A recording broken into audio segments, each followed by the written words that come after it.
To my left, I have Declan McCullagh, who's a journalist involved with numerous organizations, now working for news.com. That's right. And also Matt Blaze, who works at the security department for AT&T and was involved with the deconstruction of the Clipper chip, which I'm sure he could tell you more about. But let's get you guys started. This is Educating Lawmakers Is It Possible? Okay, folks. I run Politech. I wrote for the last 4 years for Wired News, and now I'm living and working in Washington, D.C., writing for CNETsnews.com about technology and politics. The question at hand today, and the reason I hope you're here if you haven't made a mistake, is can you make a difference in politics without being a wholly owned tool of the Demopublican Party? Before, I'll tell you what I think towards the end, but let me ask you this first. What the fuck are y'all thinking? Why the hell are y'all here? Why would anyone with a fractional clue even want to be involved with politics? Congress is not a place for considered rational debate. It is not a place bounded by rationality. It is not a place with even a tenuous tie to the demands of logic. There is not one computer scientist in Congress, not one sysadmin, not one network administrator. They don't have a clue about technology. They ban laptops from the Senate floor. And it's getting worse fast. Politics is populated by the type of people who like to control your ass. Congress is ruled by campaign contributions, special interests, lobbying, unions, business groups, and nonprofits, and most of all, partisan politics. Especially in the House, the goal is to get a majority at all costs, preferably by dissing the other party. Tom Davis is the head of the National Republican Campaign Committee. He sent out a memo titled, "I kid you not, Democrat Hypocrisy," on Wednesday.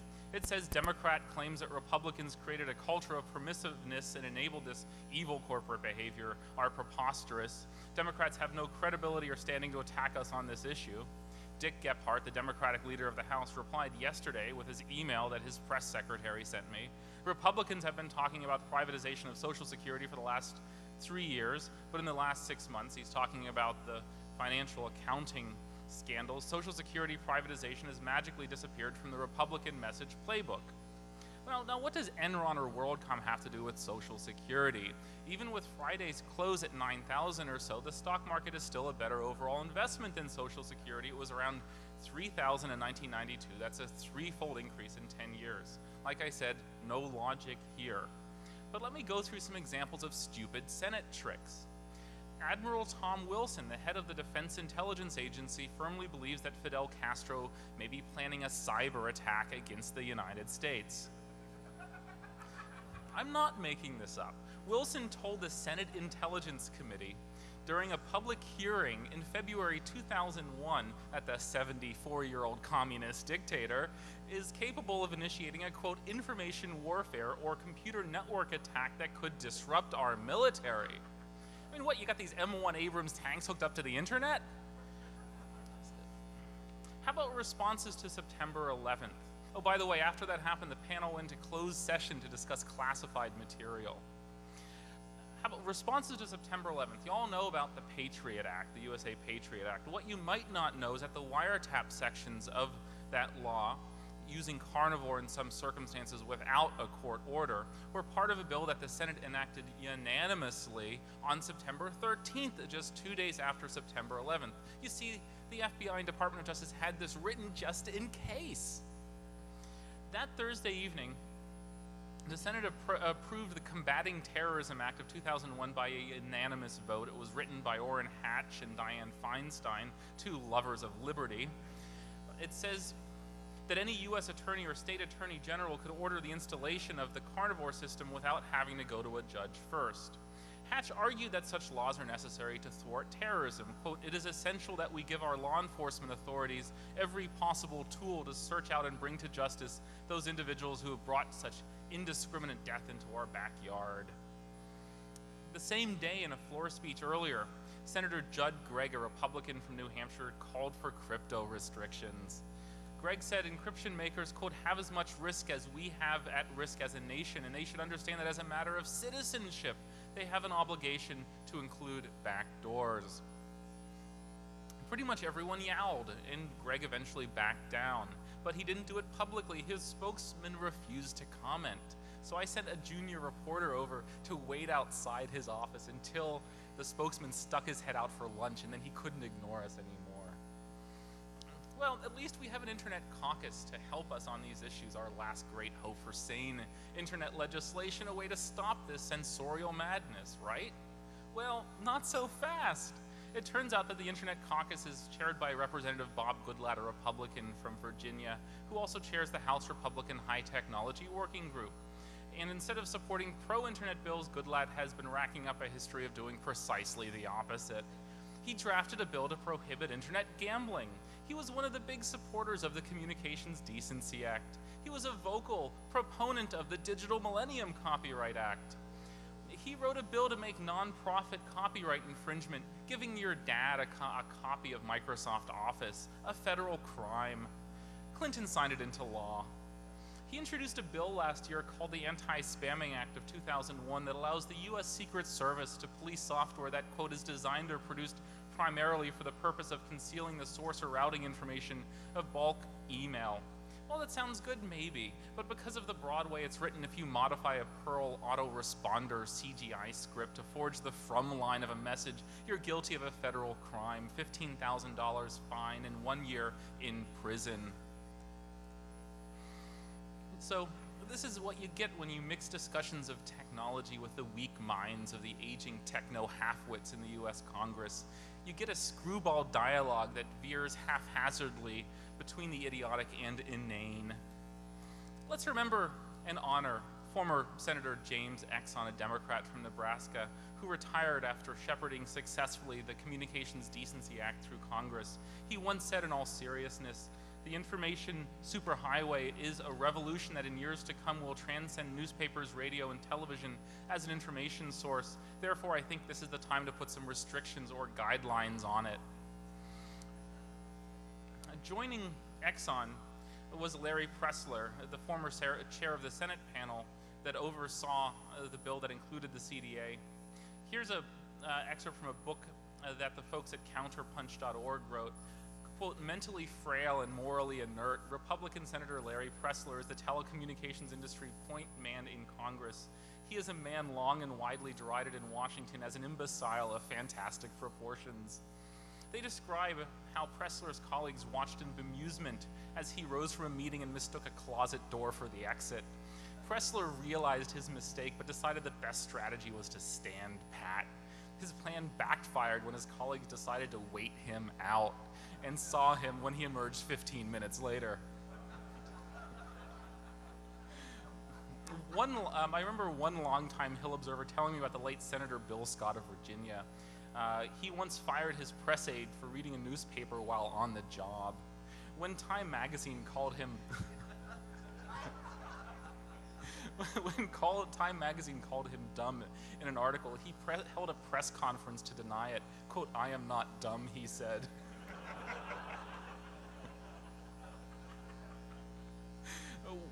Much is lost also on Senator Charles Grassley, well known for his fascination with pedophiles and the internet, the theme of a 1995 cyberporn hearing he organized. He's still in Congress, by the way. After the Supreme Court struck down the CDA in 1997, the Iowa Republican has been forced to vent his frustrations on encryption instead. At a hearing that year, he demanded how many child molesters should go free because of encryption. Exact quote. The 1996 presidential campaign had its low moments too. Bob Dole punctuated a presidential debate with a domain name and misspoke the address of his campaign's own website. And who can forget his immortal advice? The net is a great way to get on the internet. Bill Clinton seemed almost as clueless. Quote, "It may be that what we have to do for computers is try to develop something like the equivalent of what we're developing for television, like the V chip." What did he mean by this? A mandatory chip in every PC? His aides couldn't respond. They had no clue. He just made it up on the spot. There's President George Bush, who said famously, there ought to be limits to freedom, after he was mocked on gwbush.com. Al Gore, who told Wolf Blitzer on CNN with an entirely straight face, I took the initiative in creating the internet. Crypto. Crypto remains the topic most likely to transform articulate legislators into babbling bird brains. A few years ago, the House International Relations Committee was desperately seeking a metaphor to explain the effect of permitting the export of crypto. Quote, do we open the door to let all the cows out? Asked one Congress critter. An FBI official replied, there are many, many still left inside the barn. No, said Zog Lofgren, a Democrat from Silicon Valley. The cows are tromping all over America. Cows can replicate. They're being born all over the world. There's plenty of beef available. Once Senator Bob Kerrey of Nebraska was asked to define encryption by an even more clueless reporter. The results were horrific. Quote, well, I mean, to answer your question, I mean encryption is the political equivalent of encryption is that you ask me a question, I give you an answer, and you don't understand it.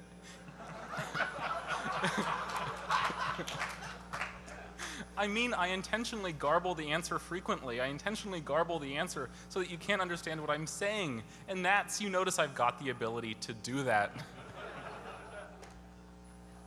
There are only two types of people who participate in politics, those with principles and those without. And if you want to get involved, make sure you know which one you want to be. So when someone says, hey, there's this bill that would mandate key escrow, how about just like have a halfway key escrow bill? Are you going to support that with us or not? Even with the stupid Senate tricks I've told you about, there's still a way to get involved reasonably. You can work through professional societies like ACM and IEEE. You can take to the streets like the DMCA protesters did and the Free Skleroff crowd did. You can write to your local newspapers and ask them to publish op-eds or start special interest websites and try to get the media interested. But in the long run, this isn't what the community in this room is good at. And what do you think makes more of a difference? 15 people or even 150 people in front of the US Capitol building waving Free Dimitri signs, or programs like PGP and Freenet? What makes more of a difference in the long run? What do you think actually changes the world? Congress is used to hundreds of thousands of people marching on Capitol Hill on issues like firearms confiscation or abortion. They can deal with this kind of pressure. They ignore it for the most part, unless it translates into votes. And your influence there is limited, at least for the foreseeable future. That's why the cypherpunk motto gets it right. Cypherpunks write code.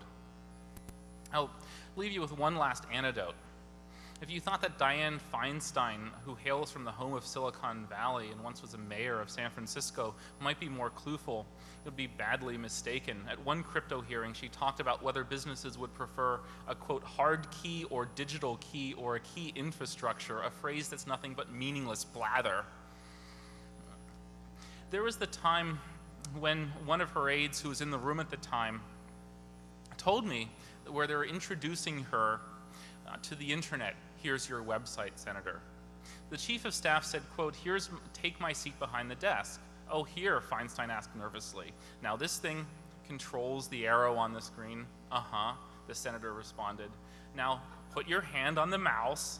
Mouse, cries the senator. She pulls up her feet, pulls her knees to the side, hitches up her skirt, and looks underneath the desk for a rodent. Thank you, folks.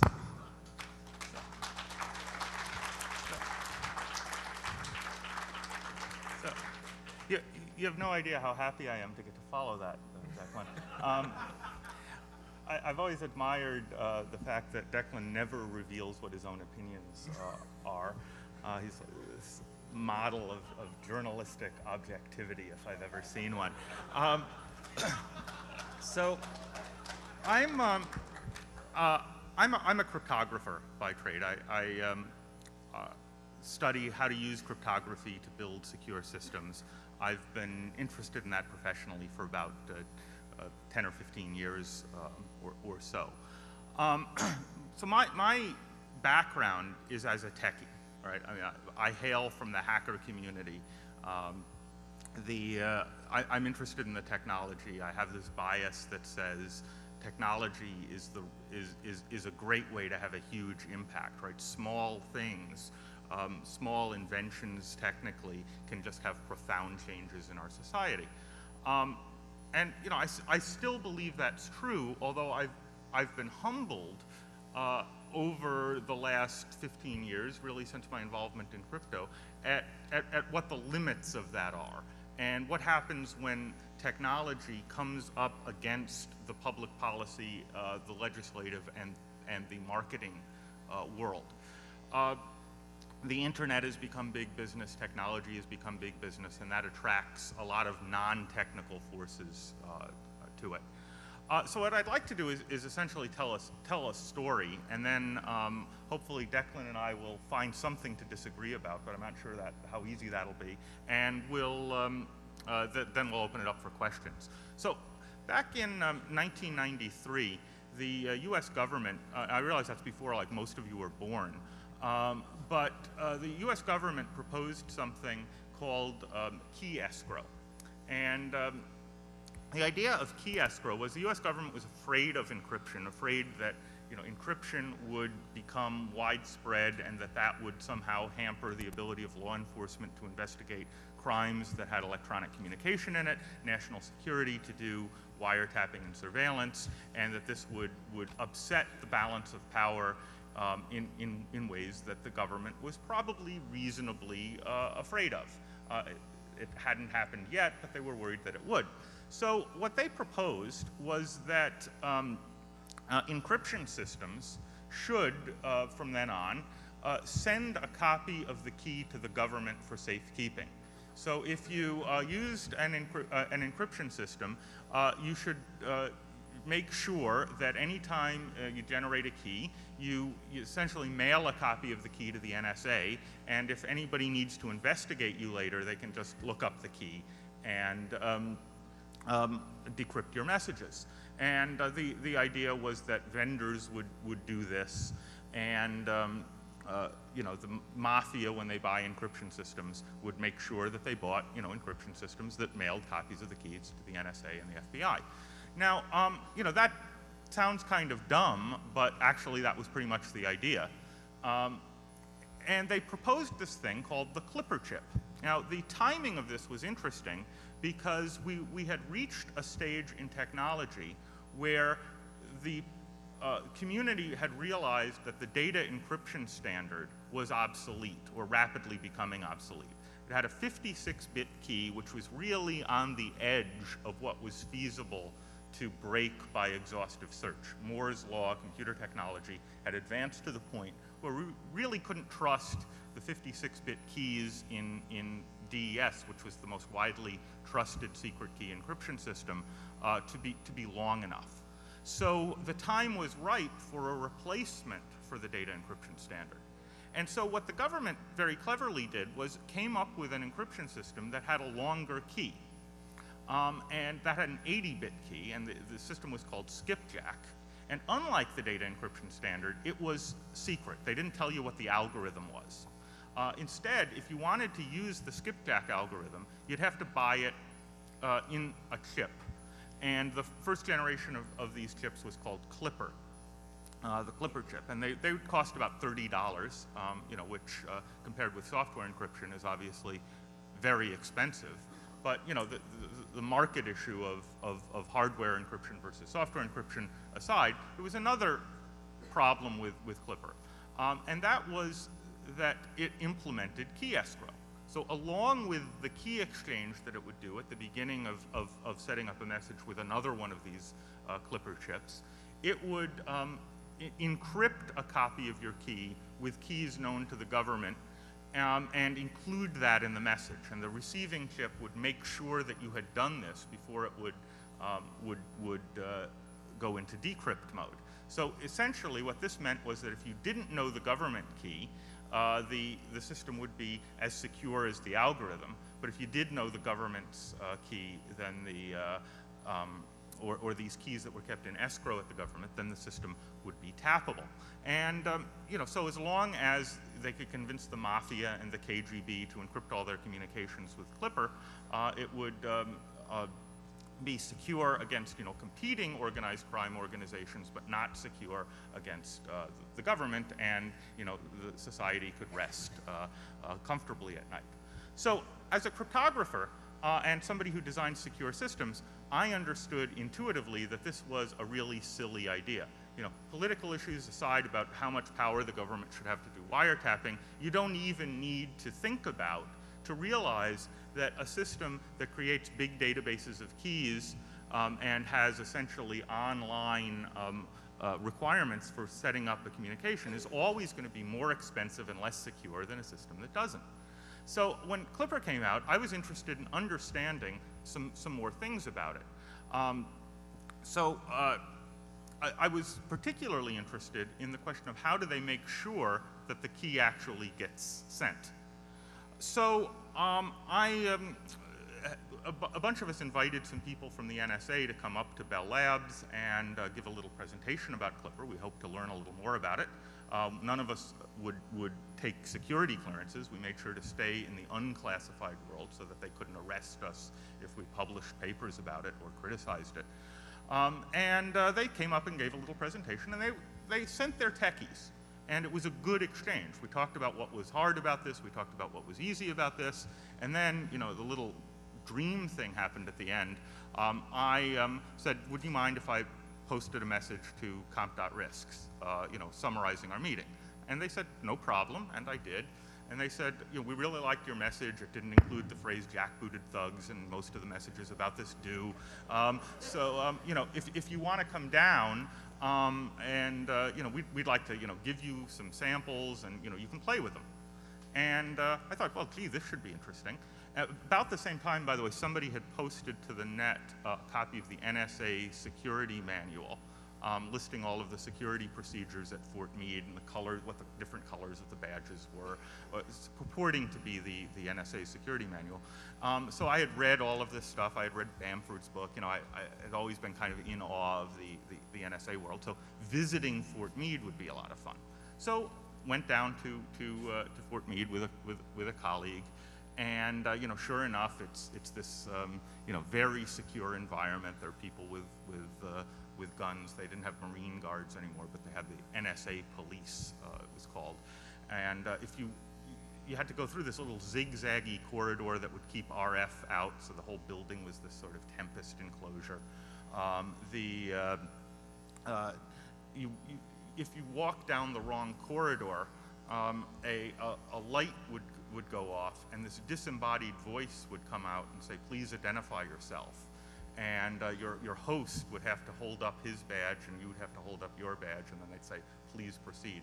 And this would happen if you went out and had to go to the bathroom or anything like that. So it was, if you think Jack Valenti doesn't want you going to the bathroom without permission, the NSA is much stricter about it. It was an interesting experience. Gave me a Clipper chip in a PCM CIA card, something called a Tessera card, though they had to change the name because it turned out to be a registered trademark of somebody else. That gives you kind of an idea that this program was rolled out fairly quickly. And then I had read the NSA security manual and realized that taking computer equipment out of the building isn't really something that they like people without security clearances in particular to do. So I said, how am I going to get this out of the building? And my host said, that's a problem. But remember, these are techies. These are also hackers, too, that I'm talking to. So the guy gives me a paper bag and says, just put it in here. And so I smuggled this thing out of the NSA building. And when I got home, I noticed the paper bag he gave me actually said classified waste. It was a burn bag.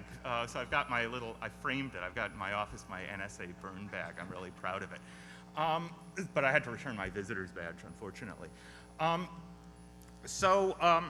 I played with it almost immediately and tried some of the naive things to see how the enforcement of key escrow would work. And sure enough, the most naive ways of defeating it didn't work.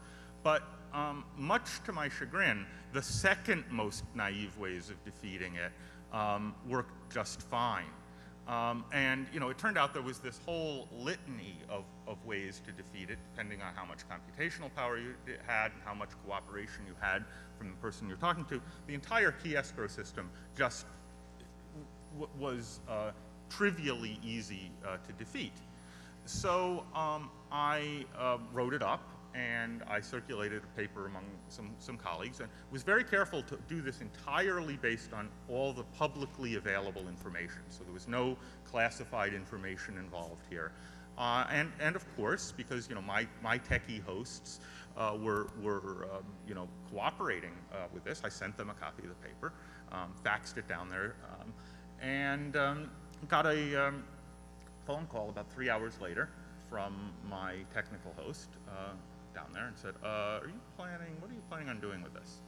And I said, well, I'm planning on submitting it to a conference. And there was this kind of silence, and he said, I'll call you back. And the next morning, I went out, and of course now I'm getting, all the paranoid fantasies are starting to seep up. I'm thinking, is that guy with the umbrella, does that have a poison tip on the end of it? Are they trying to get rid of me? Do they know my home address? I gave them my social security number when I went down there. All my credit cards are going to get canceled. The next morning, I get a call from the techies, my technical host's boss, who was another techie, and he said, if you're going to publish this, you're going to send this to a conference. And I said, yeah. And he says, okay, well, you're going to have to make some changes. And now I'm thinking, wow, okay, my back is up, and I'm about to be fighting for academic freedom and scientific freedom versus the government. This will be I'm really getting my back up for a fight in the 5 seconds after the guy said, you're going to have to make some changes. But I calmed myself down, and I said, well, what kind of changes? And the guy says, well, first of all, on page 14, the last half of the sentence is missing. And on page 22, you used the wrong formula for this probability distribution. And this word here is misspelled. And in fact, the guy gives me this pretty detailed copy editing of my paper. It really made it a lot better. And there were some embarrassing little typos there in the one that I had sent him. So he was a techie, right? And technical people appreciate technical reality, right? Essentially, their culture, like my culture, says, the culture of the technical people in this deep, dark agency is the same as the culture of technical people anywhere, right? You look to improve things, right? You look to make things better. You look to probe the outer boundaries of it. So we're still within, the low-level technical people who don't make policy, they make technology. And those people are great to deal with. So I had also circulated this around to some colleagues, all also technical people. And eventually, the paper made its way to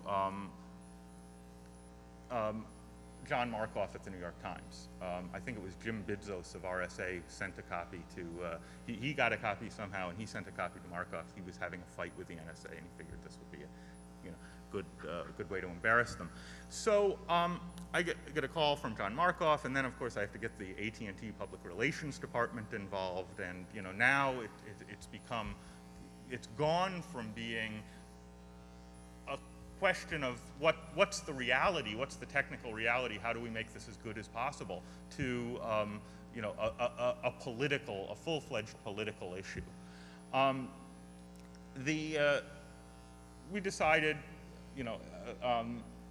I essentially decided that the only right thing to do is to just let's discuss it with them. Let's be completely honest. Let's not make this look like this is some kind of whistleblowing, or that AT&T is trying to shut me up or something like that. But let's just be straightforward with it. So I talked to the reporter. He said, okay, well, this will be running in tomorrow's paper. And it was kind of surprising, as a technical person, technical publication takes a while. News cycles are faster, so that's one thing. Things can happen much more quickly than you expect. Look for it in tomorrow's paper. I get a call from him a little later. He needs to fact check a couple details, and he said, you know, by the way, this is probably going to get fairly prominent placement. It's a slow news day. Okay, I figured prominent placement, fine. So I pick up late that night. You can get the New York Times in New York, or at least you could then. You could get the New York Times around 10 p.m., print editions, before they had the web edition. You know, looked in the paper and it wasn't there. And I figured, okay, fine. You know, this isn't front page news or anything. You know, story got bumped. I'll get to publish the paper later on. And when I get home, my phone, I had like 12 messages on my answering machine from people. Apparently, it hadn't occurred to me to look on the front page above the fold. So it was in the upper right-hand corner, so this was like the lead news position. The title of my paper was Protocol Failure in the Escrowed Encryption Standard. The New York Times headline was Flaw Found in Federal Plan for Wiretapping. And, you know, and it actually did a pretty good job of explaining, you know, it was technically pretty right on, but it was clear that this had caused a certain amount of consternation. I was utterly unprepared for the, you know, political world dealing with this. But the interesting thing was that, you know, as long as you stay in the technical world, everyone's motivation is really the same. As soon as you go into the political world or the business world or the economic world, things change rapidly. Now, I got interested in crypto policy. I was interested in the politics of things. So, you know, I was willing to participate in the policy debate, but it was definitely, I learned very quickly that this was not something that I was well trained for. To give you an example, we wrote a number of reports, studied the question of, is key escrow, does the government policy make sense from a technical point of view? Me and a number of colleagues studied these fairly carefully and came out with a couple of studies of the question. What are the risks and costs of key recovery? What length key do you need? You know, these are sort of technical questions that have some influence on the public policy world. So aimed at people who make policy about encryption to educate them about the technical realities of this.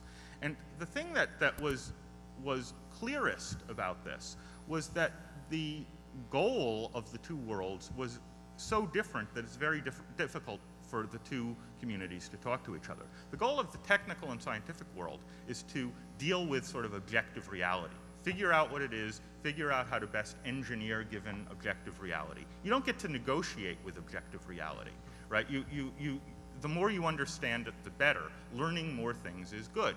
And what we get rewarded for, at least in theory, you know, there's dishonesty in the technical world just like there is anywhere else, but at least in theory, the aim of this and what scientists are supposed to be rewarded for is telling the truth, being clever about figuring out what the truth is.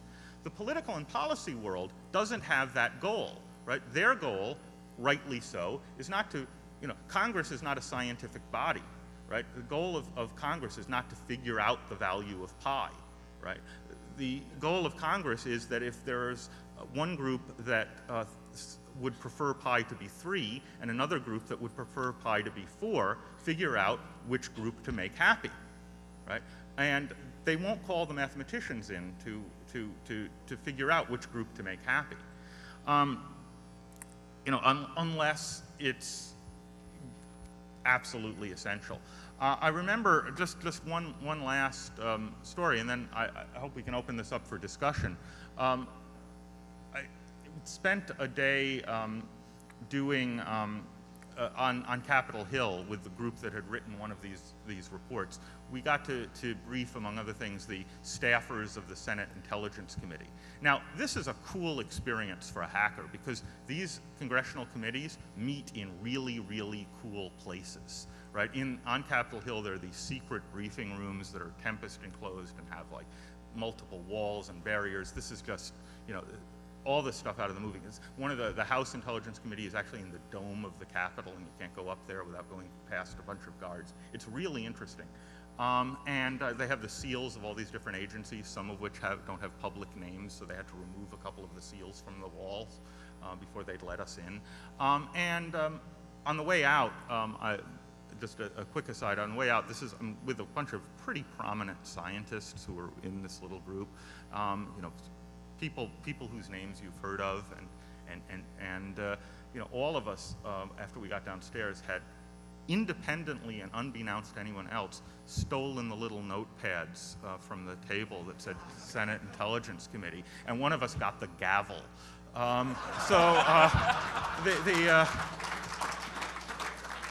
You know, so even though it's a very secure room, they don't really lock everything down. You know, I had thought that this briefing, we had all thought the briefing that we had done had gone really well, because the people involved were engaged and they were asking really tough questions. And in the scientific community, if someone asks you a really hard question, you feel great about it. If somebody gets up and says, I think you're wrong because of this, this, and this, that means you've engaged somebody. That means you're talking about something non-trivial, right? That means you're really doing your job. In the policy world, it was made clear from the policy person, if somebody asks you a hostile question, it's because they're hostile. You know, that as a technical person, that's something you really have to get used to. So, did we find anything to disagree about yet? I don't think so. I concur.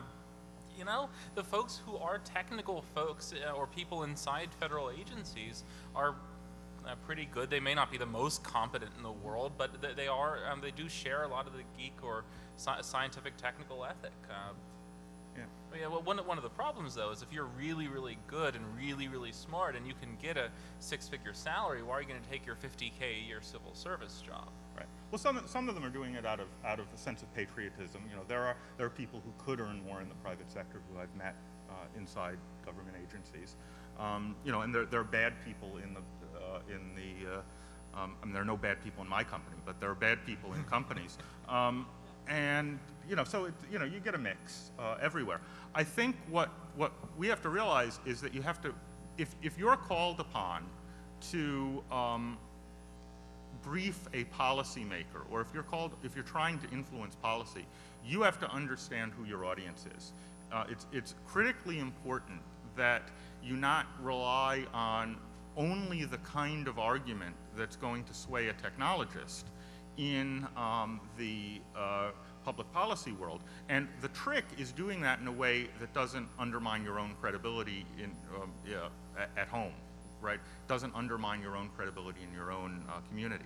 People will try to get you to say things that in your heart you couldn't say in a straight face, and it's very important to resist the temptation to say them. But you also need to understand that you know, the first person to use, somebody pointed this out and it's dead on true. In a political argument, the first person to use an equation is the one who loses the argument, right? And you don't want to resort to complicated technical explanations of things, even when they're complicated technical problems. We have about 9 minutes left if you guys want to take some questions. Yeah, come on up. Please fight for a space at the microphone. Just climb over people, be rude. Right. Don't raise your hand. Look at the mass of people. You gotta go to the mic. Here's a dude. Matt, how hard was it to keep your job at AT&T? How much did they love you? I mean, well, do you have I'm any lucky. political I problems with them? work for Bell Labs, which is now part of it is now called AT&T Labs, which has long had a culture of you know, scientific honesty. And I was very pleased that, you know, there were people in AT&T who were selling a product based on the Clipper chip that I had published a paper disparaging. So I had, not only had I, you know, done something that embarrassed the government, I had done something that disparaged an AT&T product. And, you know, there were people who weren't happy about that in the company, some of whom, you know, would have been happy, you know, I wasn't really seriously worried about being killed by the government, but, you know, the phone company is a little bit of a different story.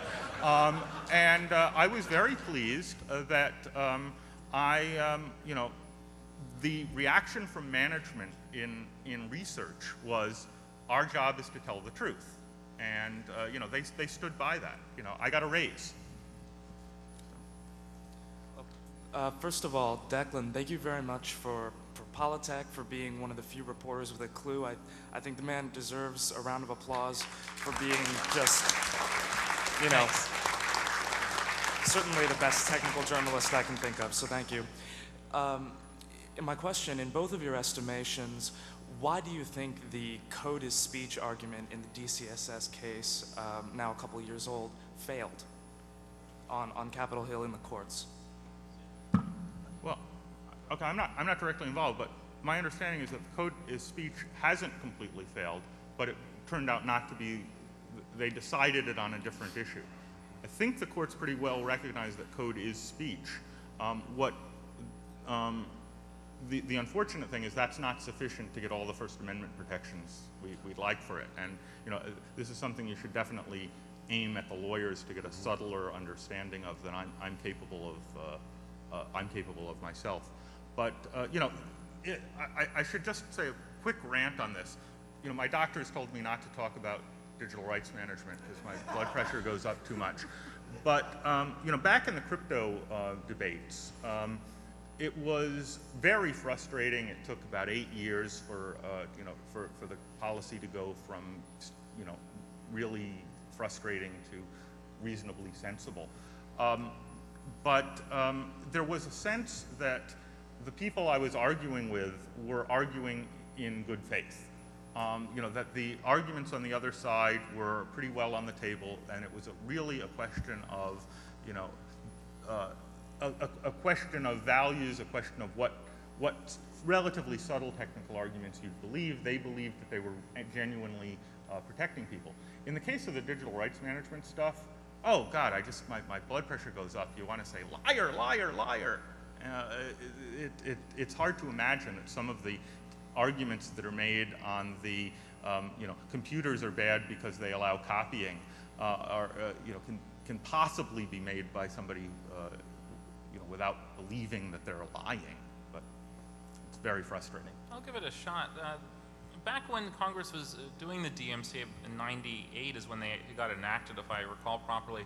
Nobody that they were paying attention to was even making the argument. And then when the court considered it, Congress didn't give the court a whole lot of wiggle room, and so that's why I covered the DECSS trial and the appeals court arguments, and the court did pretty much what most legal scholars expected it to. In terms of the First Amendment code of speech argument, I think the Ninth Circuit and then the Ohio case, Peter Junger's case, also recognized that source code can be speech. But this is just part of the strange First Amendment jurisprudence that the lawyers can talk to you about. You think that the First Amendment, Congress shall make no law, means something, but you've got all these but except obscenity, harassment, child pornography, threats, copyright, libel, indecency, harmful to minors, all these exceptions to the First Amendment, and that's one of them. And Congress is not going to change the DMCA. All the heads of the various subcommittees and committees have said, hey, we like it just fine. They actually held a party on Capitol Hill. I've got photos on McCullagh.org. It was a pro-DMCA hoedown a month or two ago, and they were all pouring champagne, and Jack Valenti and Hillary Rosen showed up and gave speeches, and all the top Congress critters were there. How did you get invited? They actually sent out a press invite. I took my camera. They let me in for some reason. Getting back to Clipper for a second, the deficiency that you found, was that in the skipjack algorithm, the specific implementation of it, or the fabrication of the chip, and that also exists in Capstone? Well, yeah, the problem wasn't the skipjack algorithm per se. In fact, I never learned what the skipjack algorithm is until they declassified it several years later. Mm-hmm. The problem was in the protocol for creating the law enforcement access field.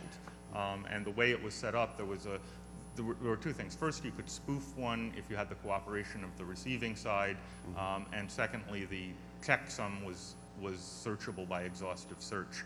But that was in essentially the protocol for exchanging the leaf and the structure of the leaf itself. Mm-hmm. But the algorithm itself I treated as a black box, and the chip fabrication I treated as a black box. Okay. And that also is true of Capstone? Yeah, same algorithm, same protocol. It's worth pointing out that I reverse engineered classified information.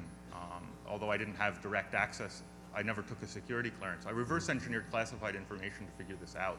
I looked at some documents analytically, was able to figure out what some of the classified fields were. It wasn't rocket science or anything. It's interesting that that's perfectly legal.